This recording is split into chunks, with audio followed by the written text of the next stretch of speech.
that for the first time in human history, for the first time in all of human history, almost all of mankind is politically awake. And these new and old major powers face still yet another novel reality, in some respects unprecedented.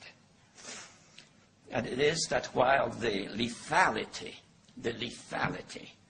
of their power is greater than ever, their capacity to impose control over the politically awakened masses of the world is at a historical low. I once put it rather pungently, and I was flattered that the British Foreign Secretary repeated this, as follows. Namely, in earlier times, it was easier to control 1 million people, literally. It was easier to control 1 million people than physically to kill 1 million people. Today, it is infinitely easier to kill 1 million people than to control 1 million people. It is easier to kill than to control.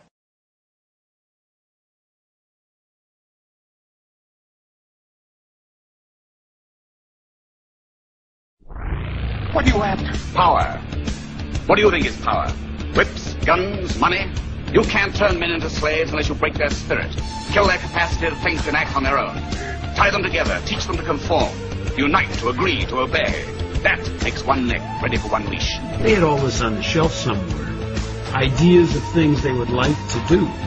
And they got 9/11 and they said, it's our chance. Go for it. The Patriot Act basically is superseding the Constitution. The U.S. military is making plans for a major outbreak of swine flu. Troops will be used to help civilian authorities. The military has offered to be there to provide testing for H1N1 to the public and also to distribute vaccines once they've been developed.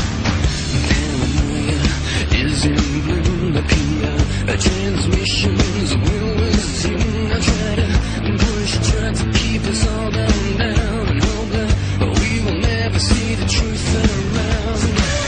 Another promise, another scene, another package like to keep us trapped in real. Green belts wrapped around our minds, and endless red tape to keep the truth confined. Go back to bed, America. Your government has figured out how it all transpired. Go back to bed, America. Your government is in control again.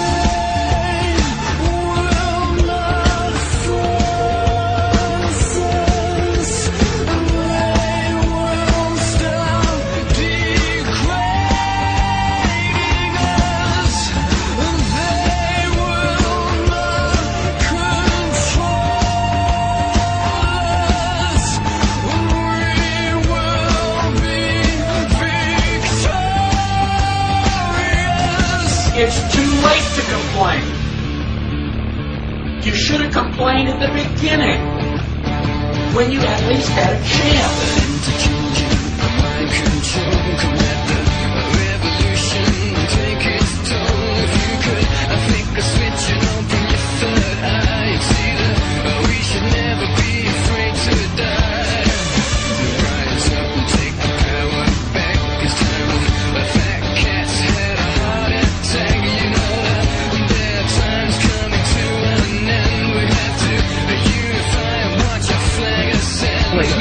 Living in the land of freedom. Here you go, America. You are free to do as we tell you. You are free to do as we tell you. They will not force us. They will stop degrading us. They will not control.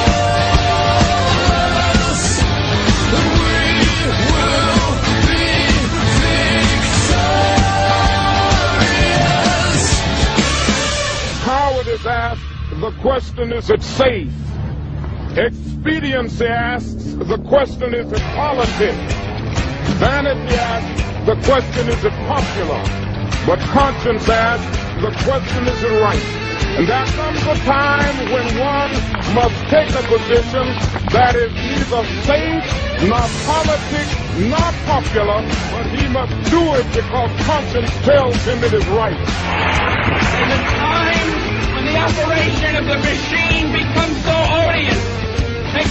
sick at heart that you can't take part. You can't even passively take part. And you've got to put your bodies upon the gears and upon the wheels, upon the levers, by all the apparatus, and you've got to make it stop. And you've got to indicate to the people who run it, to the people who own it, that unless you're free, the machine will be prevented from working at all.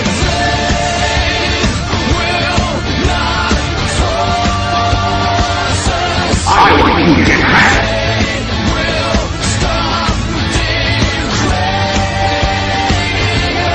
I want you to get back.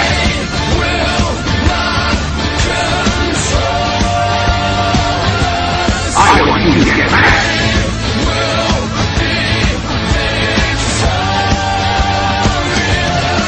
It has been said that when in the course of human events, an oppression so revolts its subjects that it becomes necessary to alter or abolish the means of that tyranny. Is it that time when our Bill of Rights is defiled every day?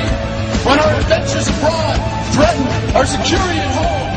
When the Federal Reserve keeps our free nation enslaved by debt? And now, our nation is drifting